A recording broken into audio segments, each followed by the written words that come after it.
who I said, a woman from my young and the bottom that they said, it was too many young the sound around the show, no matter how like I said, and if you then said, young would go on and say, yeah, I said,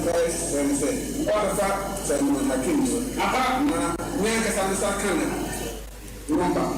now Sunday or my name, and everything I can do. To be a necessary to it.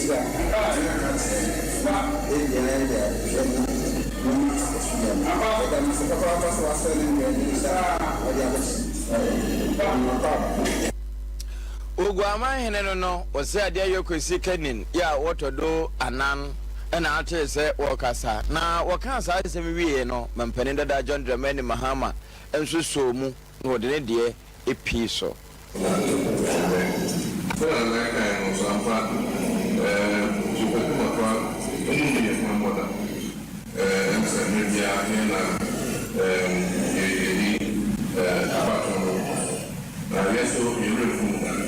maybe I check if you have mind, I went to teach yourself to put my counsel, fair share. Yeah, I'm not kind of the way my thing send a bear, the bedroom, another kind and so happen. We said, I was saying, I call from 2 minutes back, it's me, I check.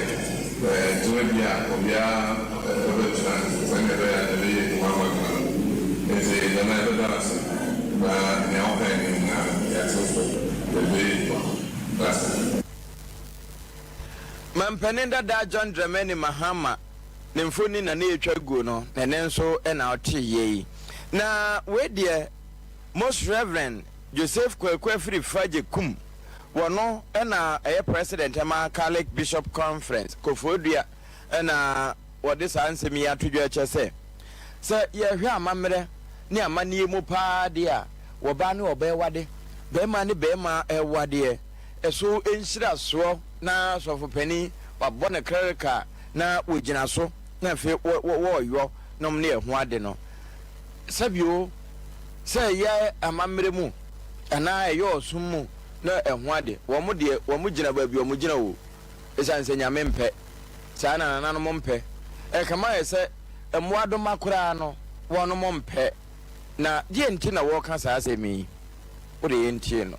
that the church does not admit and does not bless sin. It's stated in the Catechism of the Catholic Church. So what this document is trying to say, which I have said that yes, it has elaborated it too much to the extent that it has brought a little bit of confusion to many, and it was needless. And so the point of the church should remain that yes, we still stand by what the tradition of the church and the practice of the faith, and especially when it comes to the liturgical act of blessing marriages. And marriages, as we understand in the church, is between a man and a woman. No, over there, overseas, internationally, people now don't want to talk even about gender. We have no choice. I'm born a man,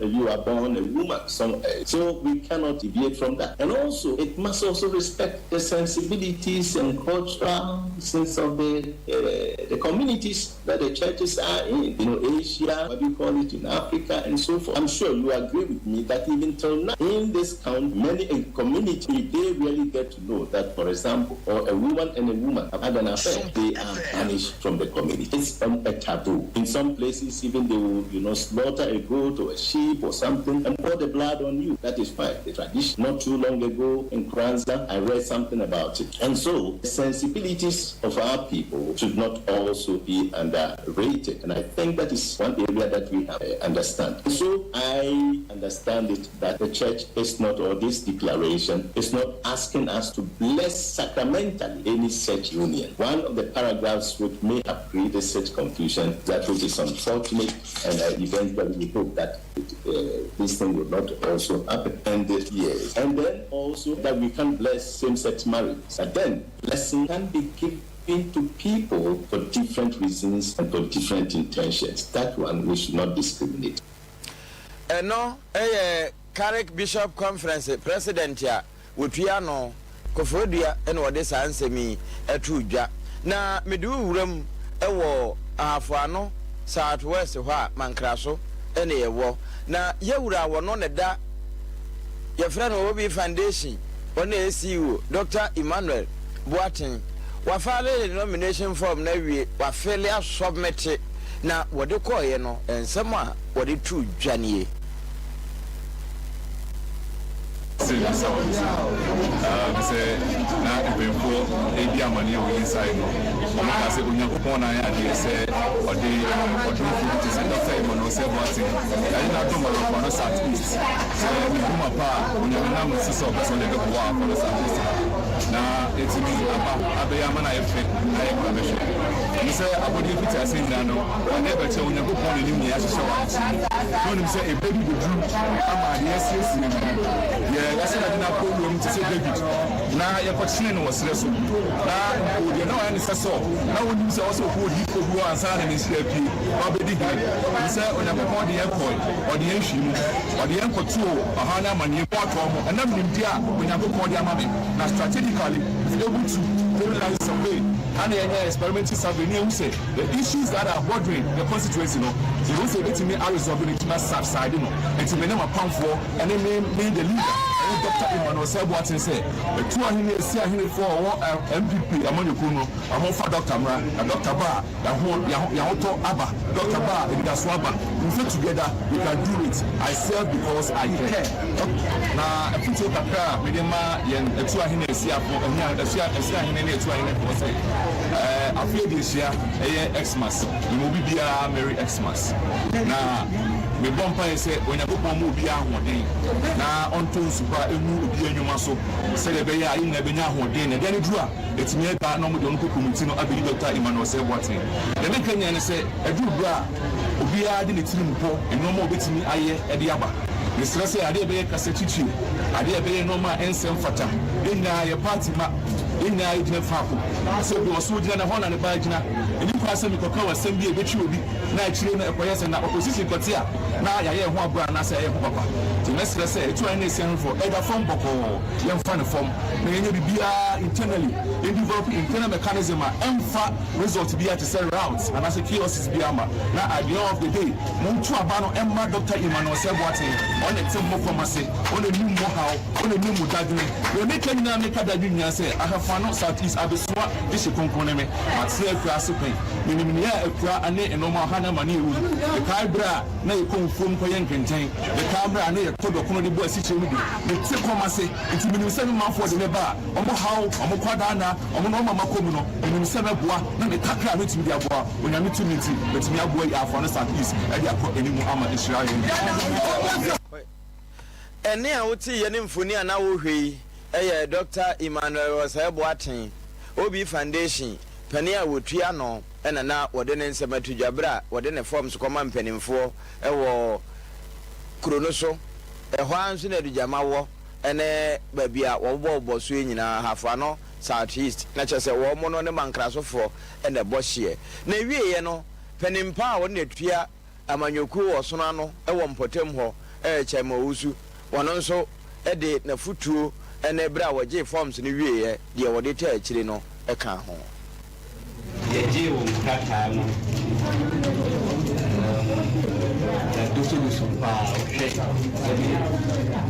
esi a check akra wo no we be say ye scrutinize of him no any mistake na anyway ja ya wo ba ta ti so eni ba bro eni asofun ya bu ni from Kentucky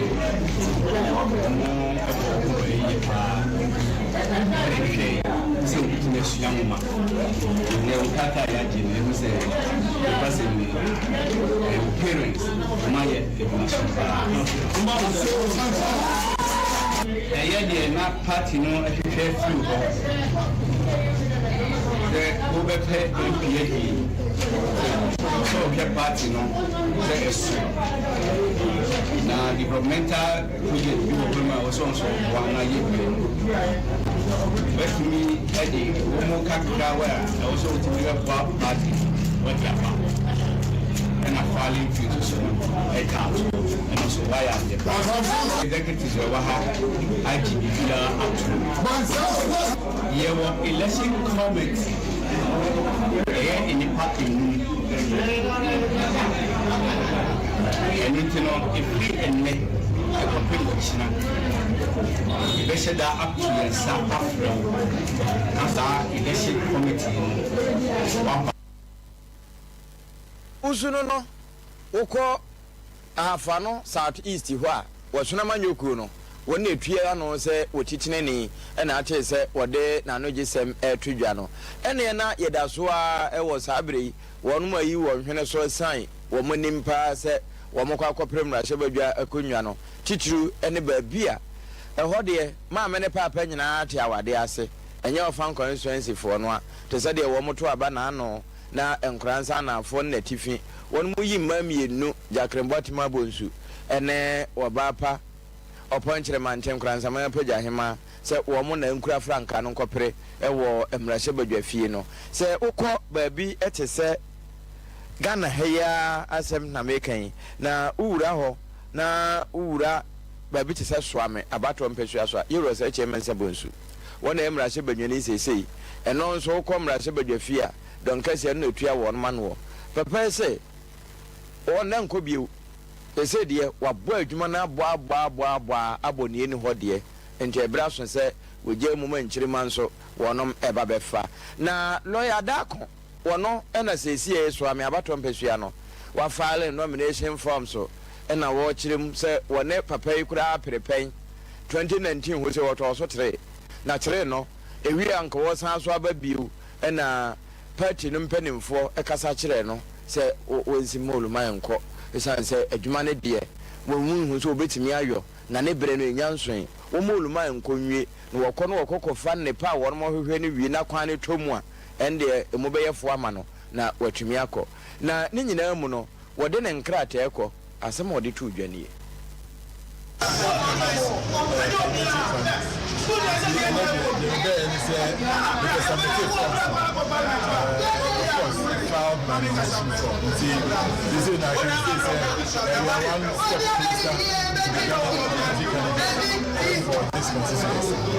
When the first time we said, you're right. This is the first time. You can 2020 was a different issue altogether.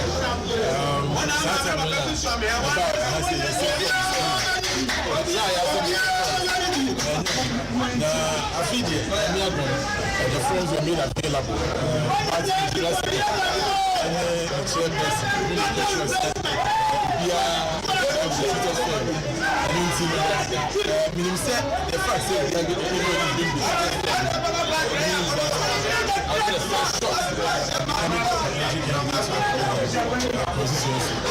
and of course,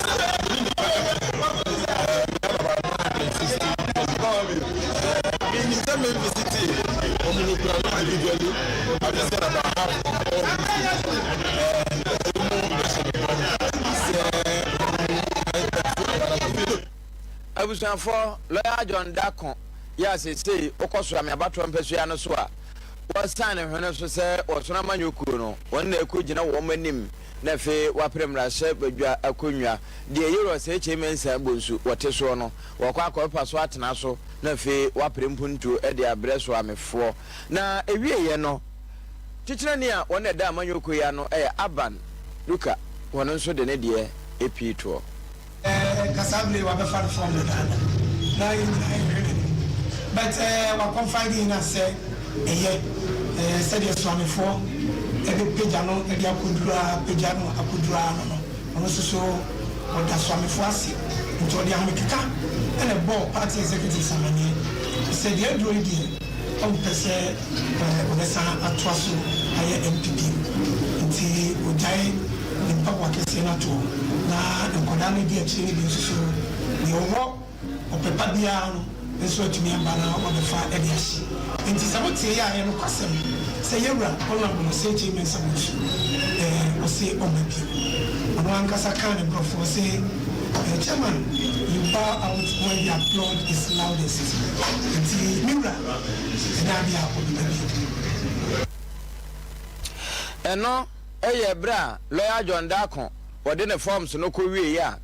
titina ni a woda amanyoku na no yewura abanduka na woso mu ene ono nso de nsem AP2 no ene yeso ame ho na yeda so gina abankrache peni owo ho wono nso sa me hwene so se wobeprebi na wode atodwo eche se a yewura se eche mensa bonsu se wasi fom na wonko bio enti wono ma ka echire no nkro no wone papa na ye adwuma na benimde a wapone bia ma ne papa akwampona hodo wa bie e ama no enti wo hunu ntokrom titru e womrase badwafie ho ye koba se wono na wo moto abanama no se onkura franka na wonfa so amenkonko pra konwa no a obetumi akotena so na waje ne pa no e aba na de wahunu na de wasua enti a aba no wo monto ma no wono nso e de to dom nanim Meka se me wo party no me di kan me ya party ba ana mpapwa kese a aba beda ho no ma emze ye ya pesi ye gina nyina pesi ye hye no se bi sa mpapwa me ne mpapwa na nantepe ti me ne mpapwa na nante ana me ni wono bu chairman sabunsu ananti emfie be dumnie my young special assistant esuani oma bebre fi no no ana masa be municipal assembly chief executive was municipal assembly enti meka se menye suahunu pi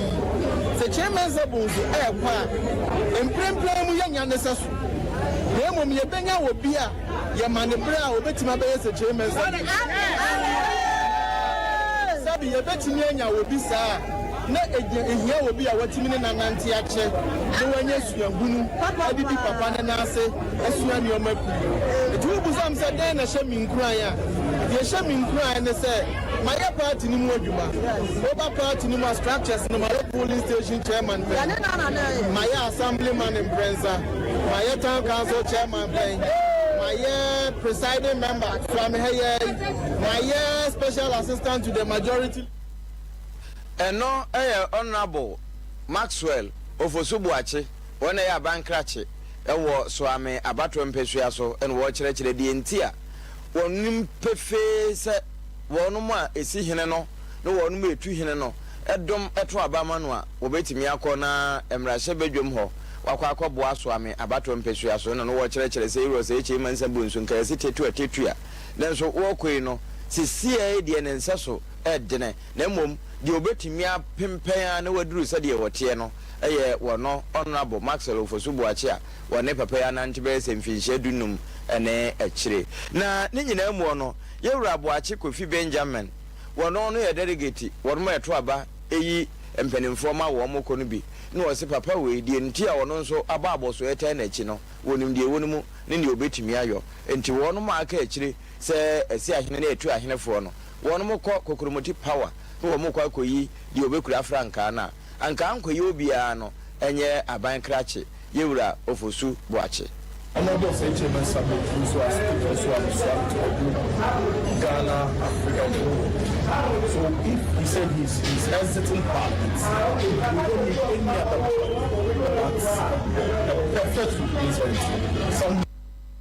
Somebody who knows the context of politics and also best fits the shoes of the president. That is why I know among all diasporans, he is the best candidate to fit in the shoes of another So what are your expectations from him? Well, he should continue the good works of another HMS. And the reason why I know he can do it is that he's the current MC, and he can point to some good works he's done. His fingerprints are all over. So I know and I believe that he can do best what we are looking forward to. So what are you telling the delegates? Well, I'm telling them that I'm also a delegate on 27th January. We should all go and rally behind Honorable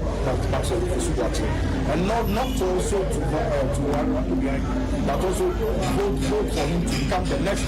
parliamentary candidate for Sompa. And inshallah, he will be the best candidate to help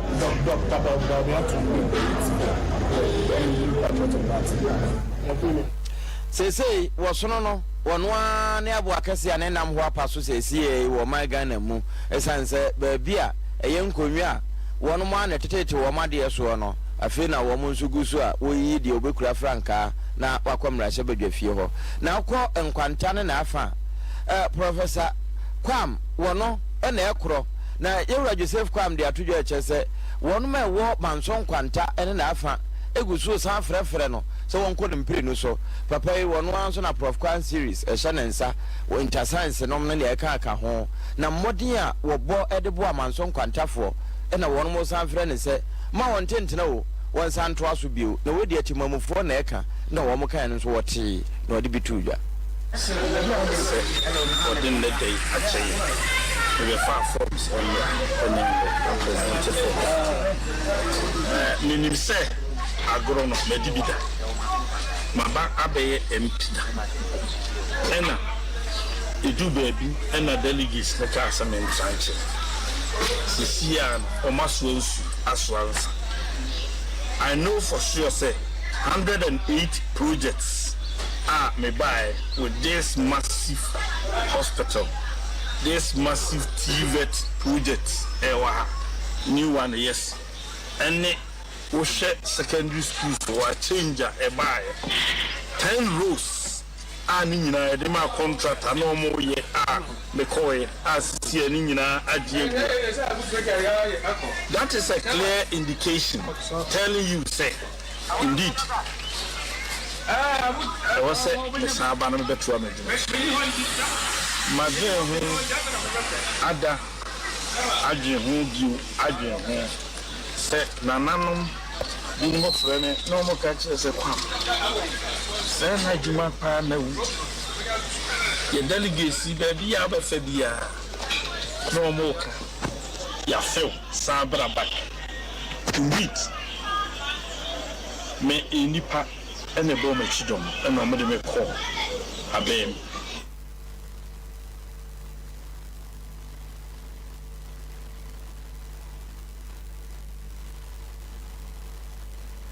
ote se manso nkwanta wabɔ no pre enye pre mfa se wɔn mo aso ansu wɔn mo aso ansa na wɔn ahudi mu eduru ɛna wɔn mo frɛ se ne de na ɛha konua no ɛha papaapa wɔn mra na wɔn sanso mɛboa ɛma manso nkwanta entimpem na enko nanim mede okwa wie ewo kumase na nso ashtamfo na wo makeka won ho abom wo makwakoye manhia government asopiti na doye sika mpempem ankoma ene akade ebeboa ma yaresa pa akoso ni nyina wo mo de ka ho ebo no de ebesom Ghana city no empembe se ahanu ani akire na nso ni nyina mu no wo mo de akwakoye aye na eho a wo mo ya ye ni wie na de odi wo mo nim e de na no gisem tudwade epusu wo mo pa okoye sa ye etra na ose tutu abebio opemso asase so enyiri ye eko school di agro menhia ena ye wo dodo no awe mu binim wo honso so a aha omoje ayarehwe nana oma yaba onananom yasan aba menhia afi ye tweye ni aba behwe menhia government hospital ye bay yenuanum bi ewo America ebi wo Canada ebi num so ewo UK Holland France Italy Germany Luxembourg ene Ghana Ashtown Brunei eso abobo anu na yedi agro nene onyame aduma boy ne atimi kan ho abomu ewo abefo ententan so a ye friend WhatsApp eso na yedi adwuma onananom yekuta yensem wheelchairs ya yesese empenimfo a ewo menhia government hospital ebeji na se oyare ni bi ba hospital ha na se ontimi enkeka ne ho na ohia ayarehwe na obaji ayarehwe na obaji ayaresa watimi atremu ede akwaje na ayarehwe ohwe no Dr. Nti Mensa wono eka wono ma ekoye saa ye oni etua mpanimfo na no na wono mo nso a ekeka wo mo nsase na ofiri Ashtown na afa akokoye saa adoye wo mo nso ekire de eka wo mo poten ma wɔn mo amfa nkɔmɔ akunafo amfa manyisia ne nyanka te sɛ deɛ Sompa deɛ no na wɔn de kokɔ ma ayasabea no ɛyɛ aban deɛ wɔn nso kyerɛ mi yɛn nyinaa yɛ asantuni tanfoɔ ma ne ti no na yɛn nyinaa yɛ nana soso ne ɔpemsoɔ no ɔpemsoɔ no yɛate aseɛ sɛ baabi biara ne nana biara na ne ba wɔ biara no ɔntwa n'anim bɛhwɛ fie saa asɛm no a ɔtumfoɔ ɔsɛtutu ɔpemsoɔ kae no ɛno mmom na ɛka yɛakoma ahyɛ awerɛ sɛ ka yɛakoma paa sɛ asena yɛ nana kan deɛ yɛsoso no yɛntena se ɛma yɛ nana ɛnka asɛm yɛ aberɛ a yɛsu yɛntu ho anammɔn ɛno nti na ma ahyɛ awerɛ asoɔ no yɛn nyinaa ka yɛti bio ma yɛkeka yɛn saase a yɛde ɛnɛ wheelchairs yi a atwi amɔnɛne yɛde aba manhyiafoɔ sɛ ɔmomfa nyɛ adwuma ɔmomfa nyɛ amanfoɔ ba no magye ayare atiefoɔ nyinaa media houses a wɔha kuma ne sɛ Astar Royals ɛyɛ adɔyɛ kuo sɛdeɛ yɛde kɛyɛ ka na me a mekasa yi ne maame yɛbitwa ne nan wɔ ha ɛti wheelchair a na ɔte mu no nyame anim na nsɔ no nti mea mede to mpanimfoɔ ni sɛ afe yɛnhyɛ wɔ Ghana siɛnhyɛ bɛtrae sɛ yɛbɛhwɛ akyire yɛatutu anammɔ ne yɛnhwɛ nneɛma a yɛbɛhia asantema mu yɛnhyɛ de yɛbɛtu ɛkuo anim na mmoa bi a ɛwɔ sɛ yɛboa kowa ɔma ntene ne aboa ma ntimi so mokɔ mu kotodwara monka yɛ ɔmpaebɔ nso onyame bɛhyɛ yɛ den ɔbɛma yɛ mobɔ yɛ ho ban ma yɛnya nsa ne yɛntia woyɛ ne mpabo ne ahoɔden a sɛ da bia bɛtumi yɛto anammɔ yɛamayɛ afɛfɛ sɛ yɛde akyɛ yɛ wei yɛ adehye a wɔn mo Ashtown anaasɛ Ashtown na wɔn mu fi na akwantuo di wɔn akɔ akɔpie wɔ kwasikɔkɔɔ kurom na wɔn mo atwa wɔn ani a wɔba abɛhwɛ fie ɛna ate sɛ wɔn mo kasa no na medical superintendent a Manhyia government hospital no wɔda no Dr. Kamaldeen Hussein wɔn nso de ne mo no nsɛm ɛma wɔn mo ɛna afei nkɔmɔ ɛwɔ akyire nso wɔde ka ho. I just want to say a very big thank you to the Ashtown Royals for donating these wheelchairs to us. These are things that we really need because those wheelchairs that are in town that we buy actually don't last. Looking at the ones that they have brought, it appears it's a very quality wheelchair. So we can only assure them that when they come here next year, most likely they will come and meet the same wheelchair. We're going to take very good care of the wheelchairs, as the chairman has already said that he will be monitoring to see that we have taken very good care of the chair. So this little donation that they have done, I can tell you to go a very long way in improving healthcare delivery in Manhyia and then the environment. So we want to thank them for this gesture. And as we always say, Oliver Twist, we always ask for more. So look for more medical equipment and this kind of things. Those are the things that we have difficulty getting in the country, especially the quality one. So when you get this one, I want to thank you so much for this gesture. To the chairman, so that you can let the Ashtown Royals have a look at it. Thank you so much.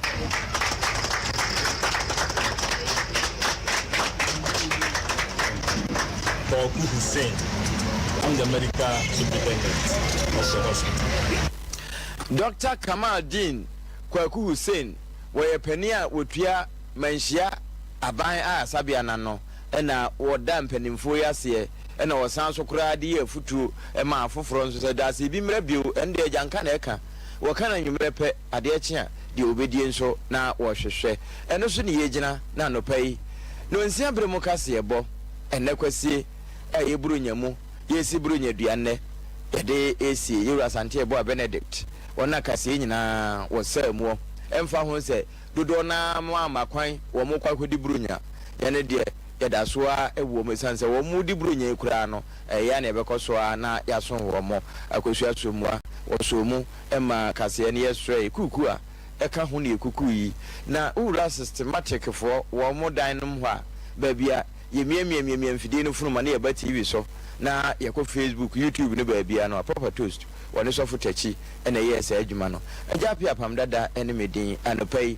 di oboma bomberete obekasa la pe no eye kuya boachewa sempetia oba so no woni adanse ba papa bi ene owa hene champion dom ne nyina tichiru woni me wo so mpan kransa abofke mo so mpa sunwane akuya abro no ma obumpa ene wonuma ewo kuma sesantema ntemu ene se ye kwakudi afofi nyina no wo baabi tie wo baabi hwa mananya sompa esanse ye wonne papa ede ma 5G energy drink no se wonsa ka bi e wo sompa kunafo akyade enu a memfa ni agro emfa nkọbọ afe nonnom na ahoden mra ena akode da ho no osisi akyea ebia na esasabro na wanom bi saa na stroke kura na akye wato ho a nonnom na entina emu asisi nyina miebie na ahoden no chepo mra oba na se nye de hiani de hiani e 5G pebi na mom omo ya ata ne ata wonam ba nu mizo fruit drink ka ho ende enuaba pa na de aye se ya mango ana watermelon ene ne eka ka ho aya sadaka ni nyina bo my friend say mizo mix fruit na onso wagibia nonnom na fe aye onipadua ne yie sabra buru nye ya ba mo kwa akoburu na nya no makwa akudidia di ne ni ho de be ma digestion na timi take place in term eye mizo ebebo apa Cultures Marketing Agency wo mo ne kokofa ede baaye enne ye memene da yesi buru nya dua nyanso yesi nyina no 21st clinic ya enne da wono mo koye send off kese ewe kuma sesantema ntemu edema Dr. Mafo ene wo bapa na wo mo yewie no wo mo da so agina wo mo na so se oto asentene na etwetwe wo mo ne nim di wom fabra ebi nso na enye ho a na ye mia ahodo ewa akomanum emrebo mu enchenchemfrom ba bi odwene wo huntia ike heba clinic se menka njo se wo dwene ho pa nti ba bia wo bia no ejesu juzongo junction ho no ahwe wo mu okumase na wono madom de adupa aka wa manyare wo hyehyehye ho a wunhunu ya ebewia wo akum wo no ne nyina afiri ho na ode wo wumpo na ye nyansie wo a ababawa abrante obesore tabita nti tabita heba clinic ene afrewi ma memfa na homa ma wansa 0202 347 647 na enkrana wo kumase takurade sunwan takwa babia obetete bita nka no faade hye no ko na hodie wawumpa wode adupa beka no ama wasore unim se koko yade a edi ni panya pa se ohwa na ate se obi konkwan ni minimu a koko na edi ni nyasa no ohwa na uhu se obi yi na som saa koko na ye ne saa no edu babia na obi nsa hye ne to no woti a koko enti 3 koko capsules ena beboa wo babia to nuru bia ahyeta so wura babia tonto abibidura hodo na pharmacy ni drugstore sum no wanhu 3 a ka kire woni ne se jamadwa bi no wobo won tonuro won pe 3 koko capsules ena ka ho a edi wo ho adanse che sampa oton nupa 0546 107 107 ene ye wo ma homa na onua cloud internet se da achi ntime ntwan wo je wo tu ho anamo eno nti hwehwe wo mo ewo abrosan no a kumawuma rural bank wo mu no internet ahodo bia ye connect maw wifi ana CCTV camera ye mo bia maw na onso de opese wo di internet ne yo no watumi ayo na wayo ne yie bloggers no munhu ai onhu na afi wonom mwawo na enema nso enko na ohu sampa woda ache no eno na wo fa ne cloud internet fo a wo madawroma na no pay ensempa ne nyina ye de ebre wo ne we may stand aside esan stand by edema akua boachewa asempetia men kwansa ene yakwasiada yesiburu nyadua na sompa ede ne papa bi ebrew ewo fia hodom enti wafidie no men na sompa o TV no men na sompa na brunyen de ye de brew atwa wo fie no esoso pa cha de wo hunu dada